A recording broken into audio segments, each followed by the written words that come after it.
Every so often, one of the manufacturers has a big shake-up of its product range, and several new or revised models are born within a few short months. That's what's just happened with Mercedes.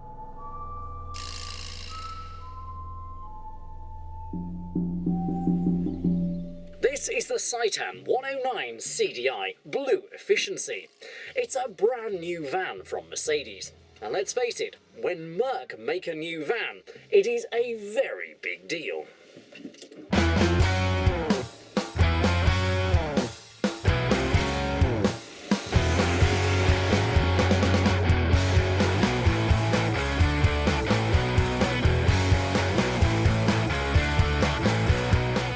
At base level, this little van is essentially a Renault Kangoo in Merc's clothing, but a tremendous amount of development has gone into making it worthy of the three-pronged badge. The name is a combination of the words city and Titan, but my initial pronunciation was apparently wrong. It's not Citan, it's Citan.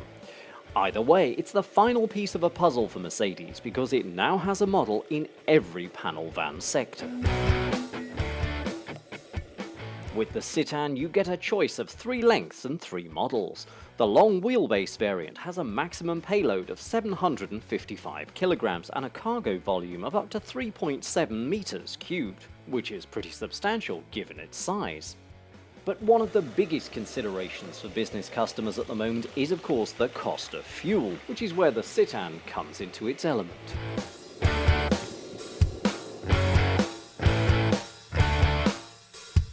This little van has a fuel consumption figure of over 60 miles per gallon and a very small 1.5 litre engine.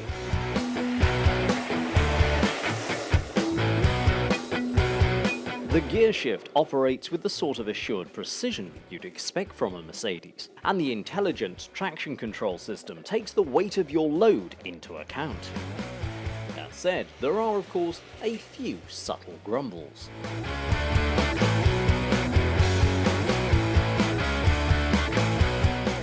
Is extremely firm. It's rather bouncy and not exactly what you'd call refined. And there is a tremendous amount of wind noise from the back end. There again, it is a van. It does have electric windows, however. Very useful for when you have to stick your head out to go backwards. One-touch electric windows on a van. It also has some very clever storage spaces. For example, there's a massive one over the top of the roof lining here. It's so deep you could lose items in there never to be seen again. The only thought being, if you had put something up there that you needed in a hurry, trying to actually get at it while you're driving could prove interesting. Mercedes call this model the dual liner because it has rear seats and a cargo compartment. The base price is £16,295. That's £3,000 more than the basic short wheelbase entry-level Citan, but add on a few extras and that 13k seems a very long way away indeed. So, is it likely to be a winner?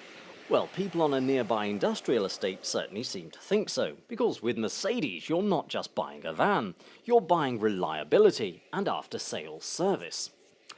Other vans will cost you significantly less, but the warranty on this little sucker is pretty appealing.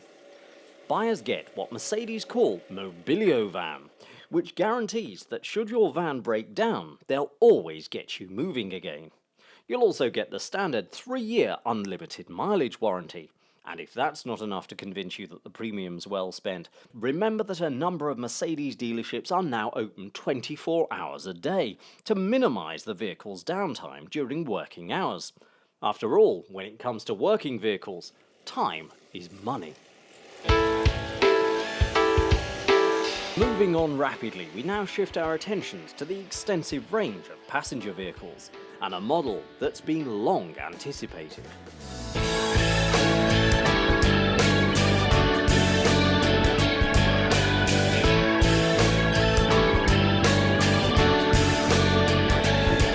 So this is the new A-Class, and let me be completely and totally honest about this.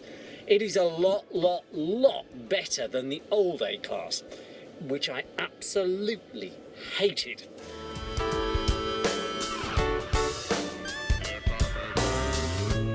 Yes, I'm delighted to say that the new model bears zero resemblance to the original entry-level Mercedes from 1998, a car that achieved the remarkable feat of remaining completely unattractive despite being more top-heavy than Tyra Banks.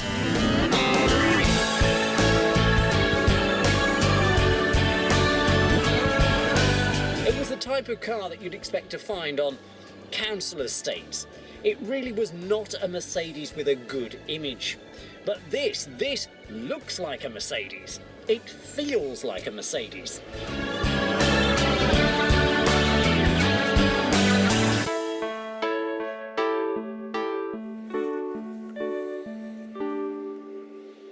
So, no longer can you use that classic line, speed kills, drive an A-Class and live forever. No, this is a far more impressive machine. It's lower, wider and far sleeker than its predecessor, with flowing lines, sporty air intakes, big wheels, a massive sunroof and a status symbol sport grille. In fact, from the front, it looks just like any of its bigger cousins, which gives it the kudos it needs to be a bang-on rival for the Audi A3 Sportback. The seating position is actually brilliant, and the steering is reasonably precise. But the A-Class certainly isn't faultless. In terms of headroom, the rear seats are just about passable, assuming of course that any 6-foot passengers aren't sporting an aggressive bouffant. The engine is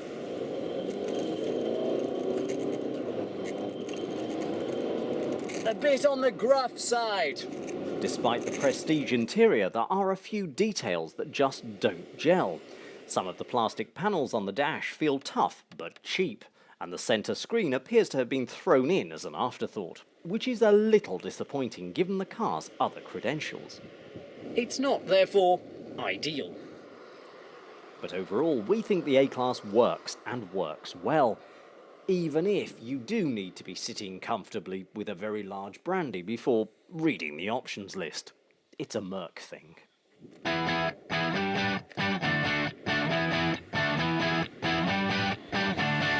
And that brings us nicely to our last car.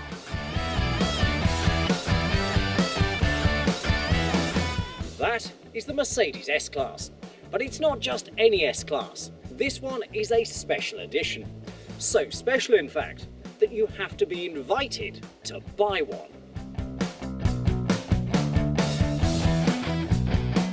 It is the S600. It has a base price of £115,000, but for that you do get a 5.5 litre V12 engine that will deliver over 500 horsepower. Now this is a real Mercedes, a proper Mercedes, the very definition of opulence and luxury. It's kind of like the QE2 on wheels, but German.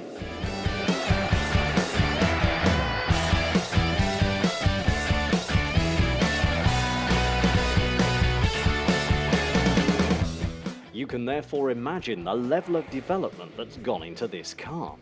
Mercedes has an entire NVH team dedicated to addressing noise, vibration and harshness in its cars. In this car, they've looked at the pitch and tone of most human voices and altered the acoustics to ensure that any noise entering the cabin does so at a different frequency, thereby improving the clarity of speech. Basically, Mercedes is reinforcing the fact that since Maybach bit the dust, the S-Class is its flagship model. All the values that the company holds dear are packaged into this car, and it's obvious to see that Mercedes is prepared to go to any lengths to establish this as the best car in the world.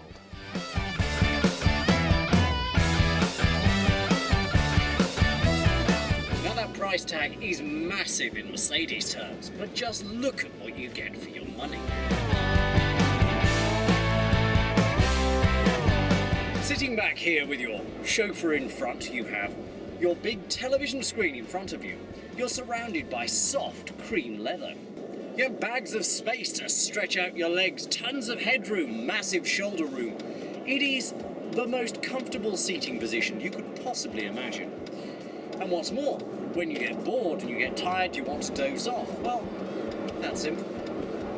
Just recline the seats all the way back.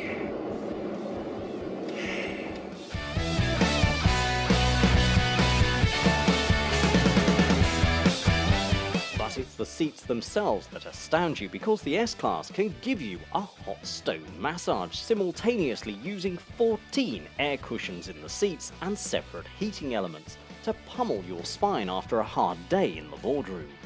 The headrest alone on this car adjusts in 6 different directions.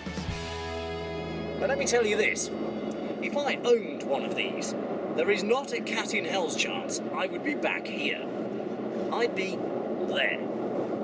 Jeeves, you may take the day off.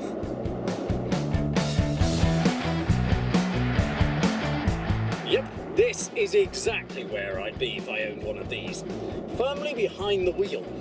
Because this thing is phenomenal to drive. That is an immense amount of power.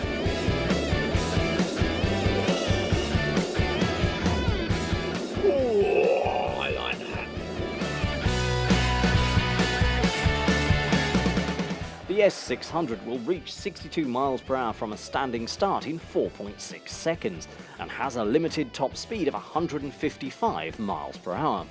Around town, the 5.5-litre V12 struggles to return 13 miles per gallon. But let's face it, if you can afford one, and if you're lucky enough to be invited to spend your money in the first place, of course, fuel economy isn't likely to be a major consideration.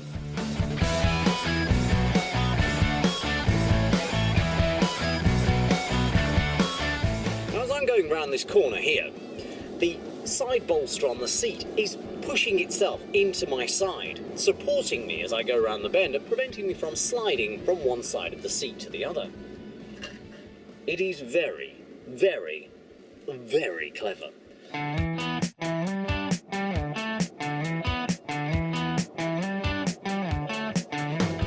You look down the long, sleek bonnet, and there at the end is that traditional Mercedes emblem.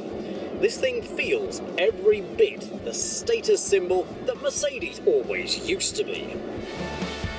Downsides?